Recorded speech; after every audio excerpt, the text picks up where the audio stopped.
Inflation remains one of the top hot-button issues on the campaign trail this midterm season. And although the stock market isn't always a clear reflection of broad economic health, all major indices were down from the same time last year as of this morning. Now, on Friday, the Dow closed down 403 points. The NASDAQ finished off more than 327 points. The S&P was down 87 points.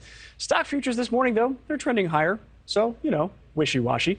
NewsNation business contributor Lydia Moynihan joins us live now. And Lydia, what are we looking for this week as far as the markets and what they might react to? Last week, it was the PPI and the CPI. What about this week? Well, this is another big week for earnings. We're getting Tesla, Netflix, some of these consumer favorite brands announcing not only how they performed this last quarter, but what they expect the rest of the year. And it's interesting. I was just reading a journal article, the author saying that bad earnings are like cockroaches. There's never just one.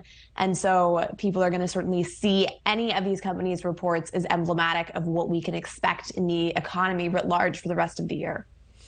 All right. Also, President Biden, ahead of the midterms, is sort of downplaying worries about the economy, even though economic concerns are top of mind for pretty much every American polled in the last few weeks. So here's what he had to say about recession, maybe, maybe not.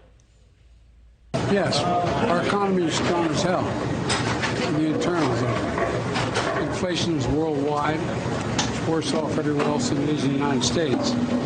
So the problem is the lack of economic growth and sound policy in other countries. So, Lydia, with a mouthful of ice cream, the president says we're going to be fine because the economy is strong as hell. How does this compare to other past administrations approaching midterms and however the market was doing at the time? Seems like instead of a let them eat cake moment, it's a let them eat ice cream moment. Certainly not a very good photo op there where you have the president basically dismissing anyone's concerns about their financial future.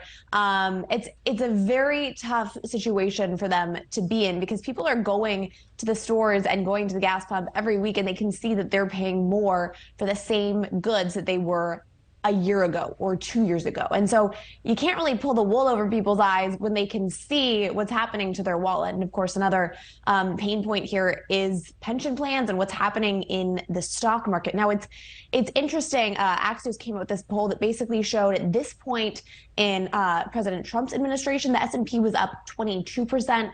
At this point in President Biden's administration, or President Obama's administration, rather, the S&P was up 38%. Now we go to where Biden and his stock market is. The S&P is down 5.6% from when he took office. The Dow Jones is down 4.1%. And the NASDAQ, which has had lots of tech-heavy stocks, that is down 21%. And so it's interesting because people aren't just feeling the pinch when they go to the gas pump. They're also feeling that pinch when they look at where their pension plan is. And certainly the economy isn't everything, but it's a big issue for voters. They feel inspired or they maybe feel rallied based on what happened with the Roe decision. But at the end of the day, when they go to the polls, they're going to think about their financial future. That's right, those pocketbook issues. And Lydia, thank you for that. But Marty, got an important question for you. How would the president know if his ice cream cone was more expensive than it used to be?